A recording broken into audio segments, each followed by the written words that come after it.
If you're buying a home right now, one of the things you're going to encounter is something called APR, or annual percentage rate. What does it even mean? Hi, I'm your mortgage guy, Dave Steinberg, and this is your Summit Minute. So if you look at two loans and you compare the APRs, the annual percentage rates on the two loans, the one with the lower APR is better. And often that works when you're comparing apples to apples. So if you're looking at two rates, very similar terms, APR might help you decide which is going to be better, the rate with the lender A or lender B. I'm not a big fan of APRs, and here's why. APRs are only a rudimentary tool.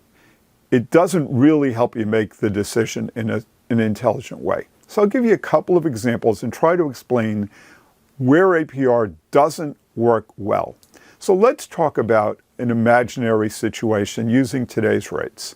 Let's say the rate today, and I'm just making this up, so I'm not quoting a rate now, but I'm just using, let's say the rate today was 6.5%.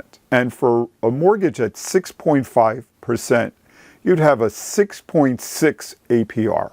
Again, these are rough numbers. I'm just using this to illustrate my point. Now compare that to another loan that you might be able to get, paying, let's say, 1.5 points, and there you might have a rate of 6.125% with an APR of 6.3. Does the better APR mean that it's worth paying points to get the lower APR? Maybe yes, maybe no. Important for you to take that in context. Understand, first of all, your funds availability. Do you even have the money to pay the additional points? We'd want to talk about whether you think rates are going up or going down. Lots of factors that go into the analysis of whether the lower APR is in fact better. So that's one issue. There's a more important issue. APR is a very rough tool. Let me give you some examples. Well, imagine two loans, both at 6.5%. One loan is at 0 points. The other loan, the bank is going to give you a small credit. Let's say they're going to give you a $1,000 credit for whatever reason. What is the difference between the APR on those two loans? The fact is the APRs are identical.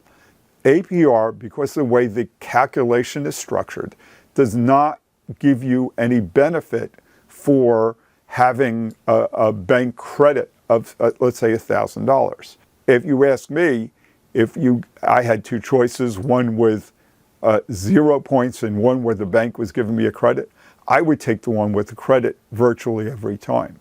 Sometimes there may be other differences that are masked. But that's one example of where APR just falls apart. I'll give you another instance, very important. Mortgage brokers, like myself, are compensated in one of two ways.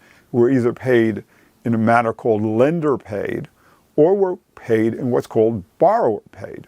Well, the algorithm doesn't, again, because of the fact, same as before, where it didn't take into account how the credit worked.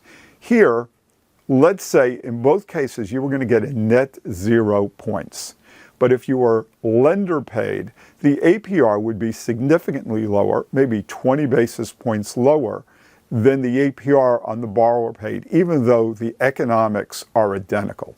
So APR is a good tool to start, but you got to work with somebody you trust, somebody who's going to go through the details. And by the way, once we're talking about rates and we're talking about options, I'm looking at the rates today, and it's really odd. Sometimes the economics are such that you're better off paying a slight amount more to get a slightly lower rate.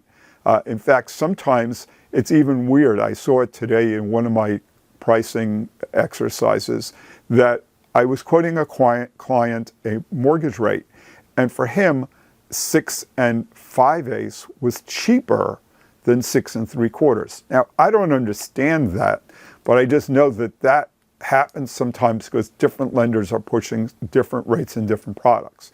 So it's important for you to work with somebody who's going to be thorough, who's going to look at all the options, and then help you figure out which option is best for you. And that's what it comes down to. APR, it's a rough tool, But, the best thing to do is work with an advisor that you trust, someone that will go to bat for you and will get it done for you. I'm your mortgage guy, Dave Steinberg, and I'm here to help.